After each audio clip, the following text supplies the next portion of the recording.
దండోరా very nice movie. నాకు చాలా బాగా నచ్చింది. సినిమా అంతా శివాజీ గురించే ఉంటుంది. శివాజీని ఈ సినిమాలో చూస్తే నాకైతే మళ్ళీ ఇంకో జగపతి బాబుని చూసినట్టు అనిపించింది.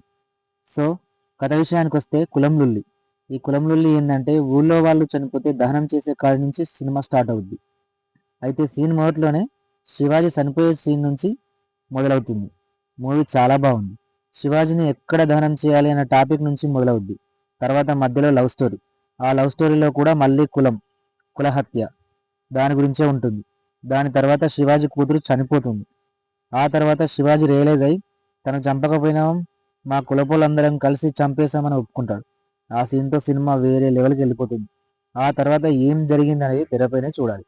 మరియు నందుకి నవదీప్కి ఇందులో మంచి క్యారెక్టర్స్ దక్కాయి. చాలా రోజులకి నందుకి ఈ సినిమాతో మంచి గుర్తింపు వస్తుంది. సో ఫ్రెండ్స్, మీరు మూవీ చూసినట్టయితే ఎలా ఉందో కామెంట్ చేయండి. చూడకపోతే గో వాచ్ అండ్ థియేటర్స్. కథ క్లైమాక్స్లో ఎమోషన్ సీన్స్ బాగుంటాయి. ఆ టైంలో సినిమా ఏడిపించింది భయ్య.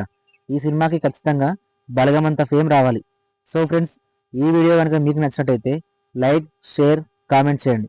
ఒక్కసారి నచ్చితే సబ్స్క్రైబ్ చేయండి.